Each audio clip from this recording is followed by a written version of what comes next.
Hi, welcome back to the show. This is Spirits, Tunes, in the Tarot, and I'm your favorite spirit, DJ Bree. Well, today's song for the collective is Can Anybody Find Somebody for Me to Love? Somebody to Love by Queen. Amazing. And why did I pick that? Well, I just want to give my condolences to the royal family, the United Kingdom, and its Commonwealth, and anyone that she made an impression on and that she loved and that it mattered, that she will be missed. Okay, what I got to say today is kind of special. Usually you guys see me reading the tarot, and we all know about the tarot, the kings, the queens, the knights, the high priestesses and priest, and the Hierophant and the hermit and the pages. Well, where do you think that came from? Medieval times, maybe? Well, that's true. And then we hear about, we all have royal blood. You know, to me, Queen Elizabeth left in a great blueprint of her legacy, her own personal legacy. Now, some people say, well, who does she think she is, being getting to be queen or royal, you know, sitting on a throne just because she was born? Well, that's not true either. And we all know that because her uncle, King Edward, abdicated, and then her father, King George, became king. And then, of course, you know, as we see, she took that vow to God and country. She made that vow. She was obedient, you know, and even though we know that she had all these lavish things around her, but she symbolized traditions and dedication and devotion. She gave her life and she loved. She was a very loving woman, from what I understand. And I always wanted to go to England and, you know, curtsy to the Queen and go to Scotland. Why? Well, I'll tell you in a minute. She wanted to meet people of her family that she never met. You know, she'd go sometimes have tea with just an ordinary person. Well, some of us do have royal blood. And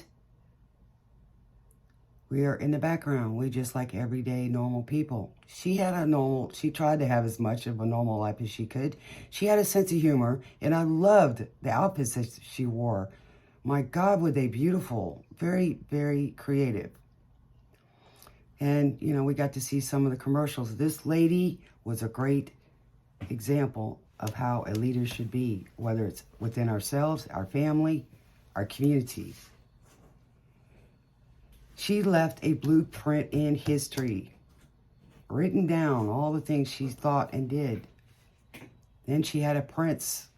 He devoted his life to her. And she did this in a man's world, and she did it well. And then he did that in a man's world where supposedly he was second fiddle. He had to live with all the ridicule of that, like, you should have her give you over the throne. No, he was devoted to her first. And he stayed with her. She was the longest reigning monarch since Queen Victoria, her grandmother. Her great-grandmother. There's so much to know.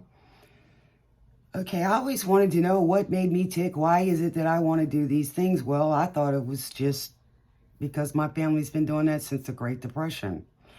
All of us, you know. And when Queen Elizabeth took over, the country was falling apart. It was separating all over the place. But she worked alongside other people even before she became queen. You know, all that glitters ain't gold. Her whole life was in a plan book, a schedule book, even when she had to go to sleep and things like that. And we hardly ever seen her cry or show emotion, but you can see it on her face. I'm an artist, and it's very hard for me to paint portraits because Why? I can see, the struggles that they've had in their life. And, all we can see is the lavishness of it. But that didn't belong to her. That was just what she had on this earth. And what price did she have to pay to be around all of that? But she was still human. She was spiritual. She was funny. She had a sense of humor. She had to deal with people she didn't like. She asked for support, and she explained why she needed our support or her support. And, of course, she was judged for every single minute of her life. That's hard and tough. Now, I am and have royal blood. Now, my legacy is my own. My own. This is who I'm related to. Okay? And there's other people in my family on a different side of my family, but at least it's an understanding of that part of me that I want to show. Now I'm going to tell you a little bit here. She was born April 21st, 1926. And if you break it down in numerology, it's a life path 7. We always talk about contracts and, what we're supposed to do in life. Well, her life path was 7. She started out with 7. And then the day that she passed was it was the number 5. It wasn't the life path, but it was just the number 5. If you look at the numerology of that, on that day, symbolized change. So now it's changing from one to another. The day that they're going to lay her to rest, the life path goes back or ends at 7. So it shows that she started out at 7 and she continued on to 7. She didn't sway the course. She made a lot of milestones. And I can see from my grandparents how long they lived from the time they were born and all the things that happened. Now, I figure if you go back and look at a lot of dates of the milestones that she did, you can see her timeline was just right there. So, she was obedient to her purpose. Not all of us know that purpose. I never knew what all that meant. But it's sure interesting, I can tell you that. And that's what I come up with, if you can imagine those days. So that's very important, because when people think they can read your chart, yeah, but they don't know which choice you're going to make. They don't. Because the aspects and characteristics of a life path 7, of course, the good features and the effects. They're seekers and beacons of truth and light. They're a sense of duty, challenges to overcome. They're a spiritual guru, a lot of discipline, also being human. They're teachers, they're intuitive and visionaries, leaders, sensitive, a purpose, balance. Best traits in masculine, having a balance between masculine and feminine. They're risk takers. They love. They also have a sense of promiscuity.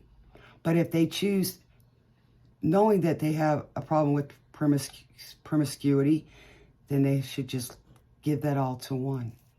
So she worked with her weaknesses of the characteristics of her life path, which is the Taurus. They're well-rounded, passionate, and strong-willed. They're also about success. They plant the good seeds. They're also public figures and celebrities. So if they stay intuitive, then they can be very successful in their careers. And the other ones that I know of, Marilyn Monroe, Johnny Depp, the Princess Diana, and Leonardo DiCaprio is a few. Not all of them become public figures, but they can still choose those paths. And it's very hard to either be successful or to be successful in love. It's very hard to balance out the both. So that's where I'm at with this. And God, to me, saved the queen, because there was an experience I'll tell you about. There was a rainbow over the palace after Queen Elizabeth passed. And in the Bible, it said that that's God's blessing and God's promise of abundance. And she had been known to say that she couldn't wait till she got to see the Lord and place her crown at his feet. And I know that if you give God all your failures, your woes, and credit to him for the victories. Lauren Daigle sang that song, I Believe. So she had an unwavering belief in her Creator. And she's a great example of that. It wasn't hard for her to do, because sometimes I would imagine she just wanted to buckle and crumble. But she had faith every day that she woke up. And she lived that day to make a difference and to love, despite what we think. So, this is Spirit, and I'm really glad to know some of these things that I'm learning every day. And I'm here to do what I've been doing. My grandparents helped many, many people that don't even know her and what she did. I do. My family does. I've done a lot of things to help people too, and I've tried to instill that in my kids, and I know that my other family members have too. But it's about love, people. It is. Find me somebody to love. Sometimes just loving somebody is love. Some people don't know how to accept love because they don't believe that they're worthy of it because of the mistakes they've made or things that have happened to them that it wasn't their fault. So they feel less than. Sometimes we're trying to do something that we have a vision for and other people don't see it. So therefore they can't support us in it. And sometimes we become distant from our families because we're on a journey of self and it's different than what we were raised around. And we can see that, you know, with King Edward and also with Harry and Meghan. That's what he chose, what was best for him. And I kind of understand it to some degree. He doesn't, you know, he's not in line in succession to the throne, so he wants to lead a normal life based on his mom. I would imagine a lot of that has to do with that. He just wants to have a normal life. So some of us here in this world are of royal blood, and some of us, we can be of royal blood. You know, this world, it was the Egyptians, so that's before Jesus came. So Jesus was the greatest philosopher, and he was spoke of before it was predicted that he would come. And then after, you think about the person who put that spear into Jesus' side. Somebody's family goes back to that date. So it's not always about who somebody was in your family and what they did. It's what you leave behind. Your blueprint, your life, what you want to accomplish in life and leave behind. It is in record. Now, some stuff's been covered up, but it will come out eventually. So, be the best that you can be. Be royalty. Like the queen bee, you know? So, you can wear robes. I have a lot of robes. I've been accused of being Mrs. Hefner. I have so many different robes. I can wear a robe too, and it can be made out of silk. I can eat caviar, but you know, I like my coffee more than anything. That's what I like. I like the things you can't buy with money, and that's called memories. Well, sometimes you have to pay for dinner. I'm just kidding. I'm just saying, to me, being around family and those things are important memories to be made because that's all you're going to take with you. Because when you leave here, you want to have your heart as light as a feather. That's what love is.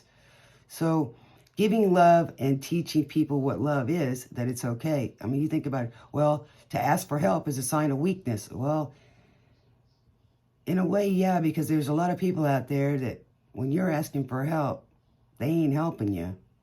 They're helping you down. So just because that happens to you in life doesn't mean that everybody else is like that. So if you keep your vibrations high and you live in the moment, not in the past, that's depression. Talk about the Great Depression. Going back and thinking about the pain, because that's what most people remember is the pain, not what's now. So you can't throw up the past and live in today, okay? It's not everybody's the same, I know, because I'm not the same as everybody else. I definitely know that. And then the future is too much worry.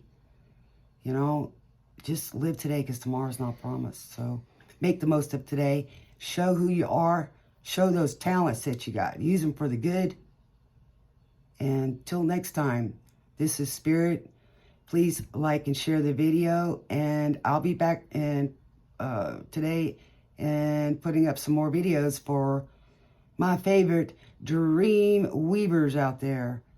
My creative geniuses and people that want to make a difference in their life and others. Smooches. Till next time. Bye-bye.